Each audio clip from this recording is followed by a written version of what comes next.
Hi friends, welcome to my channel. இந்த மாதிரி சுவாரஸ்யமான கதைகளை கேட்க நீங்கள் இப்போ தான் நம்ம சேனலுக்கு முதல் முறையாக வரீங்கன்னா மறக்காமல் நம்ம சேனலை சப்ஸ்கிரைப் பண்ணிக்கோங்க. பக்கத்தில் இருக்க பெல் ஐக்கானையும் கிளிக் பண்ணிக்கோங்க. இவங்க பேர் பார்த்தீங்கன்னா பல்லவி. இவங்க இப்போ தான் 12ஆம் வகுப்பு படித்து முடிச்சுட்டு இப்போதைக்கு வீட்டில் இருந்துகிட்டு இருக்கிறாங்க. இவங்க வீட்டில் ஒரு தங்கச்சி இருக்காங்க. அவங்களும் இப்போ 10வது படிச்சுக்கிட்டு இருக்காங்க. இவங்களுடைய அப்பா அம்மா ஒரு கூலி வேலைக்கு போகிறவங்க தான். ஒரு மிடில் கிளாஸ் ஃபேமிலி தான். கொஞ்சம் கஷ்டப்படுற ஃபேமிலின்னு சொல்லலாம். இருந்தாலும் ஏதோ சாப்பாட்டுக்கு பஞ்சம் இல்லாமல் தன்னுடைய அப்பா அம்மாவுடைய வருமானத்தை வச்சு அவங்க குடும்ப செலவுகள் எல்லாத்தையுமே பார்த்துக்கிட்டு இருக்கிறாங்க. இப்படி இருக்கிறப்ப நம்ம பல்லவியை இதுக்கப்புறம் படிக்க வைக்க முடியாது. இருந்தாலும் ஒரு நல்ல வரனா பார்த்து கட்டி கொடுத்துடணும் அப்படின்னு சொல்லிட்டு தன்னுடைய அம்மா அப்பா பார்த்தீங்கன்னா பக்கத்து ஊரில் ஒரு நல்ல சம்பந்தம் வந்திருக்கு. அங்கே பார்த்தீங்கன்னா 2 பசங்க, அக்கா தங்கச்சின்னு சொல்லிட்டு யாருமே கிடையாது. அதில் முதல் பையனுக்கும் கல்யாணம் ஆகி அவங்க ஃபாரின்ல இருக்கிறாங்க.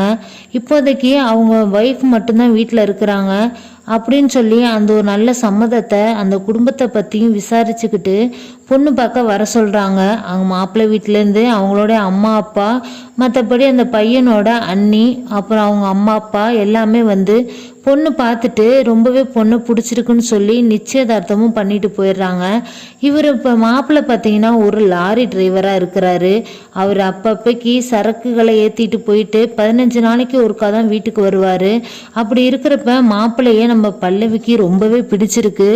அவங்களும் பார்த்து போட்டாவில் தான் பார்த்துருக்காங்க. 2 பேருமே ஒருத்தருக்கு ஒருத்தர் பிடிச்சிருக்கு.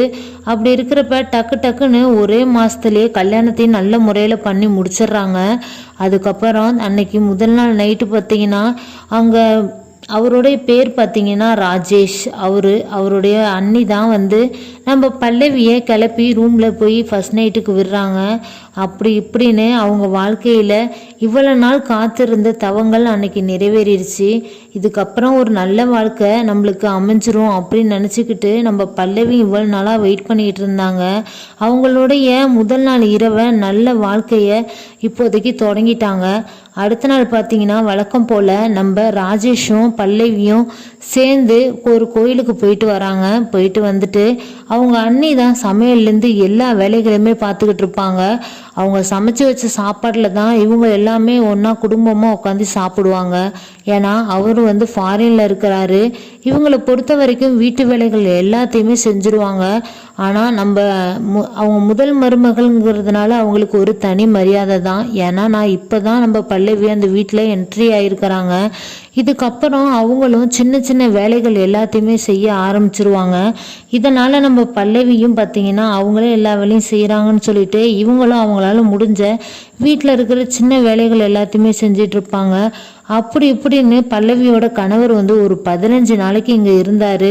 ரொம்ப சந்தோஷமாக அவங்க வாழ்க்கை அமைஞ்சுது. அப்புறம் பார்த்தீங்கன்னா மறுபடியும் லாரிக்கு கிளம்பி போயிட்டாரு.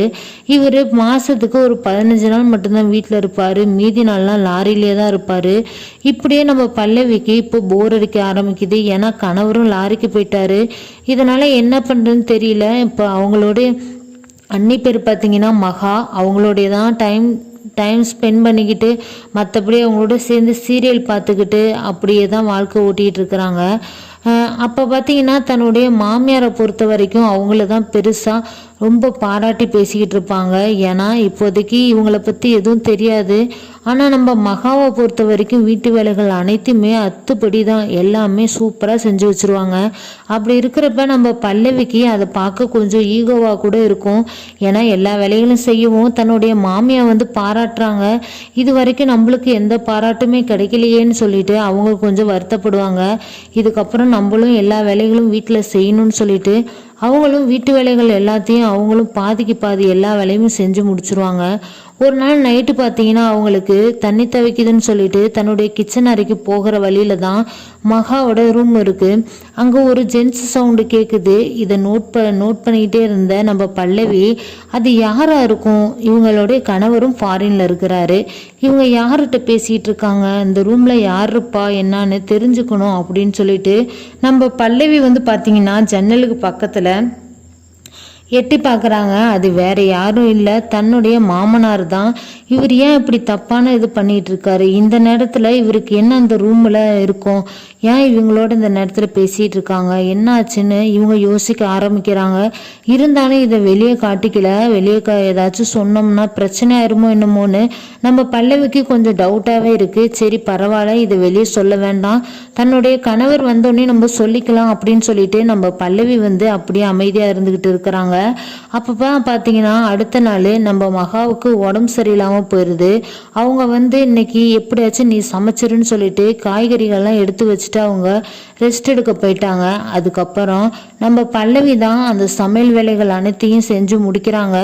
செஞ்சு முடிச்சுட்டு தன்னுடைய மாமனார் மாமியாவுக்கு பரிமாறலான்னு சொல்லிட்டு சாப்பாடுகள் அனைத்தையும் எடுத்து வச்சு பரிமாறிக்கிட்டு இருக்கிறாங்க.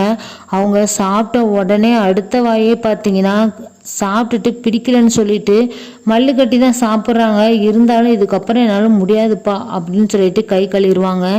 ஏன்னா நம்ம பல்லவிக்கு ஒரே வருத்தமாக இருக்குது, சாப்பாடை பிடிக்கலன்னு சொல்லிட்டு கை கழுவுறாங்க. ஆனால் அவங்க சமைச்சப்போ மட்டும் ஆஹா ஓஹோன்னு புகழ்ந்து தள்ளினாங்க. அப்படிங்கிறப்ப நம்ம பல்லவியோட மாமியை பார்த்தீங்கன்னா நீ இந்தா சாப்பிட்டு பாரு, எப்படி இருக்குன்னு நீனே சொல்லு, நான் ஏதாச்சும் உன்னை மனசு கஷ்டப்பட்ட மாதிரி பேசுனா என்னை மன்னிச்சிரு, நீ சமைச்ச சாப்பாடை சாப்பிட்டு பாருன்னு சொல்லி வாயில் ஊட்டி விட்றாங்க.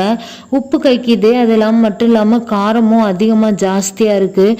அப்படி இருக்கிறப்ப அவங்க திட்டிட்டு கை கழுவிட்டு எழுந்திரிச்சிருவாங்க. அதுக்கப்புறம் நம்ம பல்லவியோட மாமனார் பார்த்தீங்கன்னா நீ எதுவும் கவலைப்படாமா, இப்போ தானே ஃபஸ்ட்டு, இனிமேல் போக போக சரி பண்ணிக்குவேன், இருந்தாலும் பரவாயில்ல, சரி இதை வேஸ்ட் பண்ணாமல் நாய்க்கு கொட்டிடு அப்படின்னு சொல்லிடுவாங்க. அதுக்கப்புறம் பார்த்தீங்கன்னா நம்ம பல்லவியும் நம்மளை இப்படி பேசிட்டாங்களே, இதுக்கப்புறம் நம்ம ஒழுங்காக சமைக்கிற வேலையை பார்க்கணும், ஃபஸ்ட்டு எல்லா வேலைகளையும் நல்ல முறையில் நீட்டாக செய்ய கற்றுக்கணும்னு சொல்லிட்டு நம்ம பல்லவி வந்து எல்லாருமே அடுத்த நாள்லேருந்து எல்லாமே கொஞ்சம் கொஞ்சமாக சமைக்க ஆரம்பிப்பாங்க. அப்படி இப்படின்னு சமையலில் அப்புறம் கொஞ்சம் கொஞ்சமாக கற்றுக்கிட்டு இப்போதைக்கு சாப்பாடு பரவாயில்லைங்கிற மாரி பல்லவியோட சாப்பாடு ஆயிடுச்சு. உங்கள் பல்லவியோட கணவரும் வீட்டுக்கு வந்துடுவாங்க. வந்தோடனே பார்த்தீங்கன்னா உங்களுடைய அண்ணியும் அப்பாவும் தப்பான உறவில் இருக்கிறாங்கன்னு எனக்கு தோணுதுங்க அப்படின்னு சொன்னோன்னே இவர் உடனே எடுப்புக்கு எதுவுமே பேசாமல் டக்குன்னு நம்ம பல்லவியோட கன்னத்தில் அரைஞ்சிருவாங்க. அதுக்கப்புறம் நம்ம பல்லவியும் நான் சொன்னால் தப்பாக இருக்குன்னு நீங்கள் யோசிக்கிறீங்க, நம்பவும் மாட்டேங்கிறீங்க, ஒரு நாள் இல்லை ஒரு நாள் நான் இதை நிரூபித்து காட்டுறேன் அப்படின்னு சொல்லிட்டு நம்ம பல்லவி வந்து சொல்லுவாங்க. அதுக்கப்புறம் இதுமாரி பேசுகிற வேலை வச்சுக்காத, முதல்ல அவங்க மேலே இதுமாரி தப்பான குற்றங்கள் வைக்கவும் தான் நீங்கள் அவங்க மேலே இப்படி தப்பாக பேசுறியா, அப்படி இருக்கிறப்ப எங்கள் அப்பாவையும் அண்ணியும் ஒரு அப்பா மகள் ஸ்தானத்தில் இருக்கிறவங்கள போய் இப்படி தப்பாக பேசுறியா அப்படின்னு சொல்லிட்டு ஒரு அறை விட்ட பிறகு அவங்களும் ஒரு 2 நாள் பேசவே இல்லை. அதுக்கப்புறம் தினம் அவங்க பண்ணுறதெல்லாம் நைட்டு நடக்கிற இதெல்லாம் அவங்க தன்னுடைய கணவர்கிட்ட சொல்ல அவரும் பார்த்தீங்கன்னா ஒரு கட்டத்தில் சரி நீ சொல்கிறத நான் ஒரு பக்கத்தை நம்புகிறேன், அதை ஆனால் நீ நிரூபித்து காட்டுவியா அப்படின்னு சொல்லிட்டு தன்னுடைய பல்லவியோட கணவர் சொல்லுவாங்க. அதுக்கப்புறம் பல்லவியும் நான் இதை நிரூபித்து காட்டுறேங்க, அப்பயாச்சும் நீங்கள் நம்புவீங்க, ஏன்னா தன்னுடைய குடும்பமானங்கள் எல்லாம் தெருவில் போயிருமோ என்னமோன்னு அந்த பதட்டத்தில் தான் நான் இப்படி உங்கள்கிட்ட சொல்லிட்டு இருக்கேன்னு சொல்லுவாங்க. அப்படி எப்படியோ நம்ம பல்லவி ஒரு பிளான் போட்டு பக்கத்து ஊரில் திருவிழா, அதுவும் தன் மாமியாரோட அண்ணன் வீட்டில், அங்கே எல்லாமே திருவிழாக்கு கிளம்பி போகிறாங்க. ஆனால் நம்ம மகாவை பொறுத்த வரைக்கும் அவங்க வந்து எனக்கு பீரியட்ஸு, என்னால் வர முடியாதுன்னு சொல்லிடுவாங்க. இதனால் இவங்களும் எல்லாமே கிளம்பி போய் சாப்பாடெல்லாம் சாப்பிட்டு முடிச்சுட்டு சப்பரங்கள்லாம் பார்த்து முடித்த பிறகு பார்த்தீங்கன்னா வீட்டுக்கு கிளம்பலான்னு பார்ப்பாங்க. இல்லை இப்போதைக்கு நான் வரல, நான் மட்டும் போகிறேன், காலையில் எழுந்திரிச்சு வேலைக்கு போகணும்னா லேட்டாகிடும்னு சொல்லிட்டு பல்லவியோட மாமனார் அந்த ஊர்லேருந்து கிளம்பி வந்துடுவார். அதுக்கப்புறம் இவங்களும் கொஞ்சம் நேரம் வெயிட் பண்ணி ஒரு நடு இரவில் ஒரு ஆட்டோவுக்கு புக் பண்ணி இதுமாரி நம்ம பல்லவியோட கணவருக்கு வேலை உடனே ஜாயின் பண்ணி ஆகணும், அதனால் கிளம்புன்னு சொல்கிறதுனால தன்னுடைய அத்தை மாமான்ட்ட சொல்லிட்டு இவரும் உடனே கிளம்பிடுவார். தன்னுடைய அம்மாவையும் கூட்டிக்கிட்டு ஆட்டோவில் வர வழியில் பார்த்தீங்கன்னா அம்மா கோச்சிக்காதீங்க, பதட்டப்படாதீங்க, அப்பா ஒரு தப்பான செயல் செய்கிற மாரி எனக்கு ஒரு நியூஸ் வந்துச்சு, அது நம்ம இன்னைக்கு கண்டுபிடிச்சே ஆகணும் அப்படின்னு சொல்கிறப்ப இதுக்கெல்லாம் காரணம் யார், உன்னுடைய பொண்டாட்டியாக தான் இருப்பா இதுக்கு, ஏன்னா இவ வந்த பிறகுதான் எங்கள் வீட்டில் என்னென்னமோ நடக்குது அப்படின்னு சொல்லுவாங்க. இதனாலேயே அவங்களும் எதுவுமே பேச மாட்டாங்க. ஒரு கட்டத்தில் நம்ம பல்லவியும் அங்கே போய் காட்டிட்டு உங்கள்கிட்ட நான் பேசிக்கிறேன்னு அமைதியாகவே இருப்பாங்க.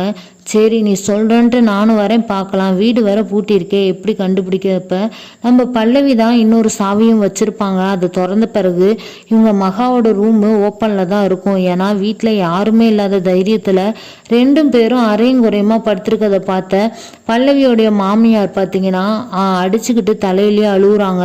ஏன்னா இப்படியேப்பட்ட அசிங்கத்தை பண்ணியிருக்கியே, நீனா ஒரு மாமனாரான்னு சொல்லிட்டு அவங்க 2 பேரும் ட்ரெஸ்ஸை அட்ஜஸ்ட் பண்ணிட்டு வீட்டுக்கு வெளியே ஹாலுக்கு வந்த பிறகு தன்னுடைய மாமியார் காலில் விழுகுறாங்க, என்னை மன்னிச்சிருங்கன்னு சொல்லிட்டு. அப்படி இருக்கிறப்ப உனக்கு தான் அறிவு இல்லையா, அந்த பொண்ணுக்கு அறிவு இல்லைன்னா நீ இவ்வளோ பெரிய மனுஷனா இருக்கிறியே, இவ்வளோ நாள் உன்னுடைய பையனுக்கே நீ துரோகம் பண்றியே, இது உனக்கு வெக்கமா இல்லையா அப்படின்னு சொல்லிட்டு தன்னுடைய கணவரை போட்டு அடிக்கிறாங்க. அதுக்கப்புறம் நம்ம பல்லவியோட கணவரும் பார்த்தீங்கன்னா தன்னுடைய அண்ணின் கூட பார்க்காம அவங்கள ஓங்கி ஒரு அறை விட்டுறாங்க.